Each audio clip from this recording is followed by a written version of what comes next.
Олег Сергеевич, здравствуйте. Здравствуйте. Мы с вами вчера общались по Вайберу. Сейчас не могу с вами пообщаться, извините. Почему?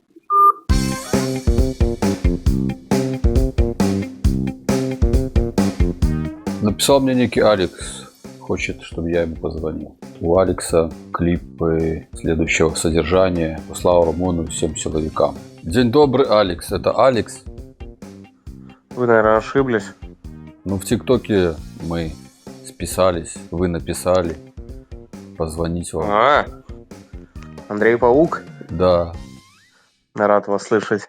Ну да, я хотел поговорить, я просто не могу понять, зачем вы вот эти видео выкладываете? Вы не можете понять. Алексей вас зовут, да? Допустим. Ну, написано Алекс, наверное, Алексей.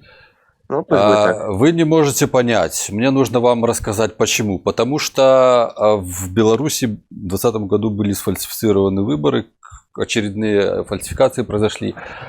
Силовики жестко разогнали людей, которые были против этого, против того, что нарушалось законодательство, против того, что нелегально к власти снова у власти остался Лукашенко. Закон нам это позволяет выражать свое мнение на этот счет. Когда нам запрещают легально выражать свой протест, остается вот такой метод: позвонить людям, которые непосредственно участвовали в карательных операциях, которые избивали людей, и услышать, что они думают вообще, что они себя представляют. Я прошу прощения, что вас перебиваю. А что в вашем понимании карательный процесс? Карательный процесс это происходил в 41-45 год. Вот У это был гитлеровцев. карательный процесс. Абсолютно верно. А у Гитлера же тоже было все законно, и Холокост, и захват территорий, и война. И люди ему верили, немцы поверили, что они избранная нация. Вот, понимаете, вот в чем отличие от Гитлера и нашего президента. Я вне политики, я не лезу никуда. Но поймите, вот когда вы уже поймете, что действительно нужно, я не знаю, как это вам объяснить, я просто из хороших качеств побуждений написал вам, сам лично написал: позвоните, я хочу с вами пообщаться. Я не то, что хочу что-то куда-то выложить, показать это видео, диалог наш. Я не собираюсь это записывать, так как вы делаете это. Понимаете? Я просто не могу понять, почему, для чего это все происходит. У нас в стране все хорошо. У нас народ живет хорошо. Ну как хорошо? Ну что же, от чего вы отталкиваетесь? От какой информации, что хорошо живет народ у нас? Ну а вот предоставьте хотя бы мне вот пару сведений, что плохо живет народ. Вот я могу свою историю рассказать.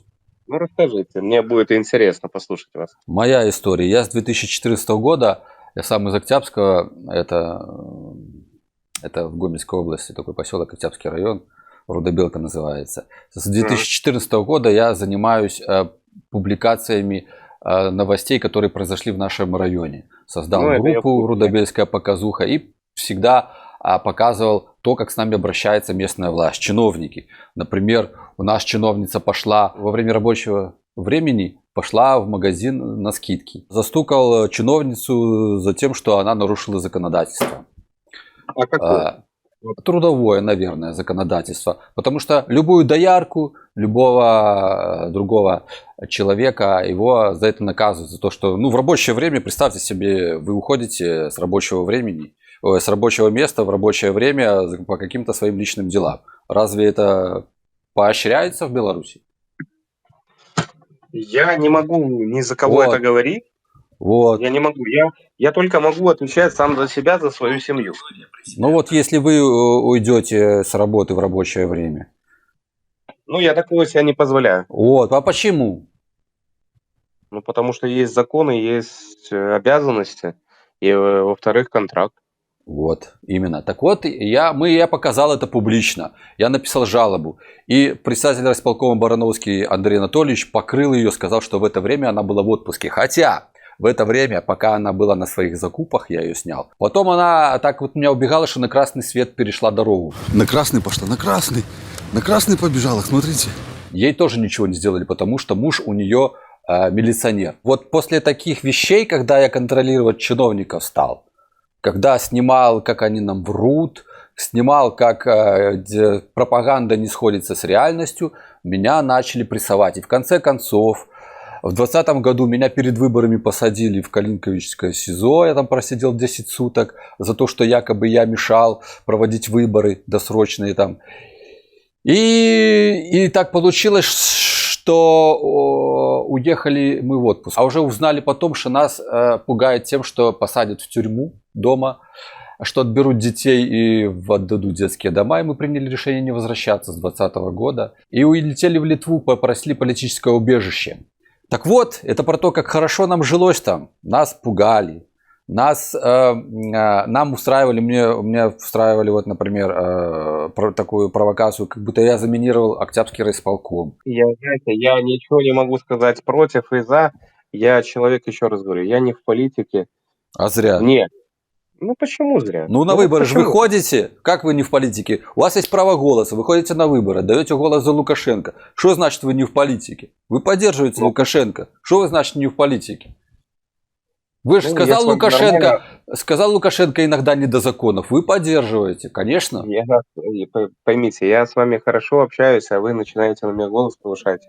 Из-за чего? Извините, да, Алексей. Не, Это я у с меня, вами нормально разговариваю. это у Почему? меня Я- профессиональное. Просто когда не доходит до человека, ну, До очевидно, меня всё есть... до меня все доходит. А, Я с вами хорошо общаюсь, спокойно. Зачем, ну, вот эти какие-то там повышенные тона? а начальник с вами так не общается? На повышенных? У меня руководство хорошее. Ну, Поверь. наверное, вы действительно в хорошей Беларуси живете. Может, я и не Я прав. в хорошей Беларуси живу. Я в хорошей Беларуси живу. И у меня, ну, я вот почему, я еще раз повторюсь и задам вам вопрос. Задумайтесь, почему я лично сказал, что я хотел бы с вами пообщаться. Я не хочу с вами там ссориться, ругаться и еще что-то. Поверьте, мне столько звонков поступило вот после 2020 года. А Очень вы кем много. работаете? Милиционером? Сейчас, Ну, почему Или вам как? звонки поступают? ну, звонки поступают, это звонки от слабых. Я считаю так. Потому что я бы никогда, например, не смог бы, ну, не то, что не смог бы, я бы не поступил бы так, как поступают некоторые люди. Звонят, угрожают и т.д. и Так а за т.п. что вам угрожают? Вы кто? Вы кем Ну, работаете? я человек прежде всего. Я Давайте так понимаю, начнем с что вы этого. милиционер. Ну, это ваше мнение. Но ради почему вы бога. стесняетесь вот сказать в сегодняшней Беларуси, где хорошо живется, что Вы вы знаете, сотрудник правоохранительных органов? не, ну почему? Я не стесняюсь своей работы. Ну вот Я... скажите ваш чин, сколько у вас стаж уже, сколько вы там работаете? Похвастайтесь, какие у вас достижения, сколько преступников наловили. Достижения какие у меня? Ну, Достижение одно. Есть семья, есть дети. Я их это очень ценю. не профессионально, это я по милицейской части. Вот, например, по например, милицейской. «Живе Беларусь» можно говорить сегодня в Беларуси? Да, это ваше право. Что хотите, говорите.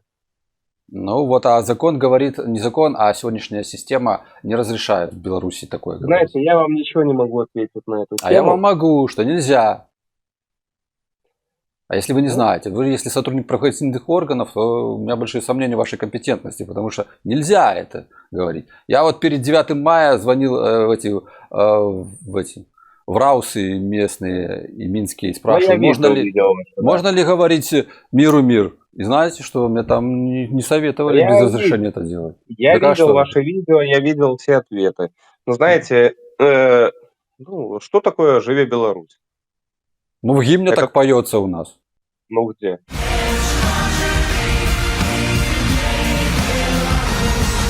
Ну, так там же не поется «Живе Беларусь». Что, принципиально по-другому, да? Ну, подождите, там разве поется «Живе Беларусь»? Нет. Вечно живи и квитне Беларусь. Живи Беларусь. Вот можно Ну, говорить? так вот, Вот живи Беларусь и живи Беларусь. Чем отличается?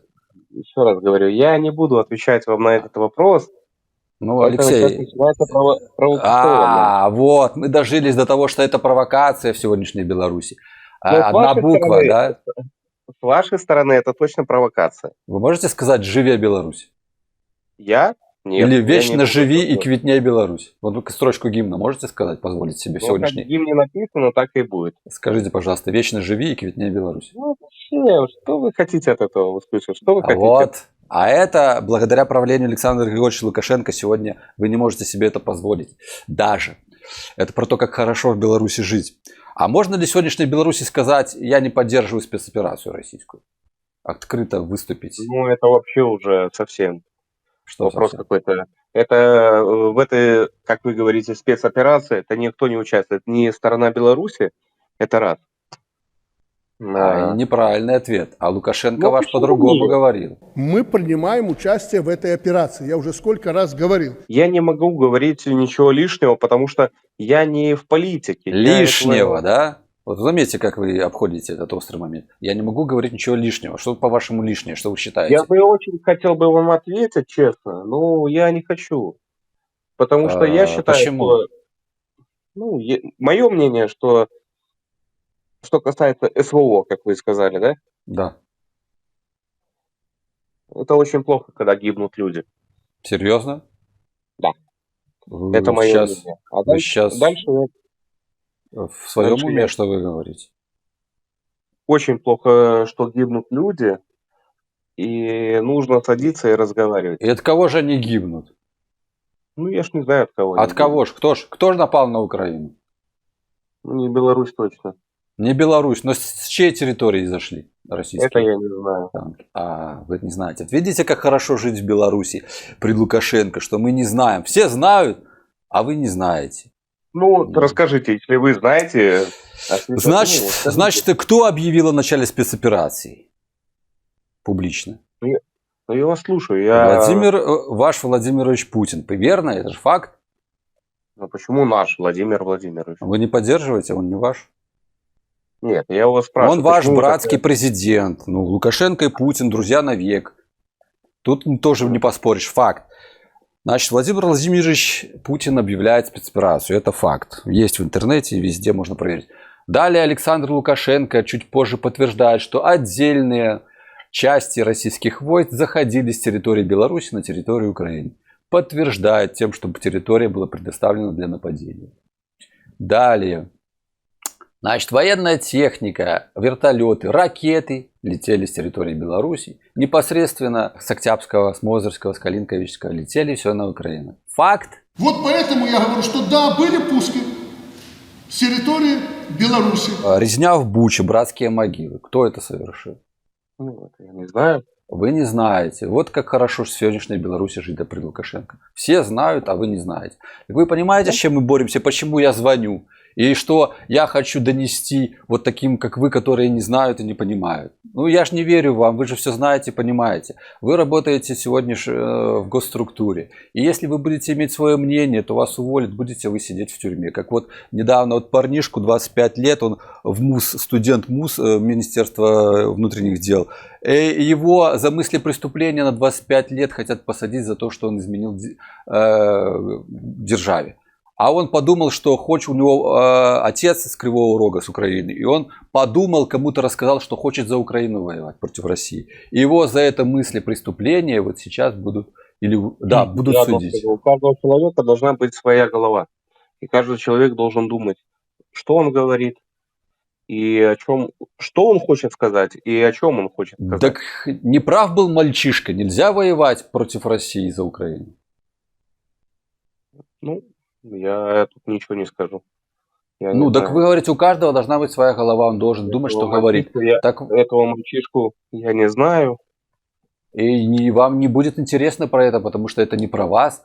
Это, вот, знаете... Если честно, мне даже уже стало интересно, я даже в интернете где-нибудь посмотрю. Посмотрите, я сейчас ссылку пришлю вот с нашей Нины. Скиньте, пожалуйста, я только буду рад посмотреть. Нате вам ссылочку. Ну, так я, наверное, я не знаю, может, я вам неправильно отвечаю что-то и говорю, что не так. Ну, потому что у каждого человека есть свое мнение. Вот про мнение. А сегодня это мнение можно в Беларуси выражать? Вот я говорю, что Александр Григорьевич Лукашенко в 2020 году своему несовершеннолетнему сыну выдал боевое оружие. А разве закон об оружии позволяет это делать? Но я уже видел, я слышал этот вопрос с вашей точки зрения, когда вы задавали кое-кому. Ну, я не могу это отвечать на этот вопрос, потому что я не знаю. Это раз. Во-вторых, А я знаю, а мы ну, знаем. А закон четко говорит, что нельзя. почему? Ну, закон такой. Ну, я же его не создавал. Закон у нас Это говорит что в четко. законе написано? Вы Нельзя. что имеете в виду? По Вот, поводу оружия несовершеннолетним? естественно, его даже нельзя давать трогать, просто в руки передавать. А И я одно попрошу вас, знаете, мне можете пару два дней назад попросить. звонили, представлялись тоже вами. Серьезно? Ну, по голосу-то я помню, Ну да. знаю вас. И представлялись, и я прошу кое о чем. Знаете, если вы хотите со мной поговорить, пообщаться, что-то про меня сказать, ради бога, я всегда на связи, я не скрываю. Номер телефона есть у всех, он в доступе. Но я никогда в жизни не позволю свою семью оскорблять, унижать и угрожать особенно. Ну вот Передайте, правильно. пожалуйста, передайте, пожалуйста, если вы знаете, о чем я говорю, а я о ком, передайте, пожалуйста, это.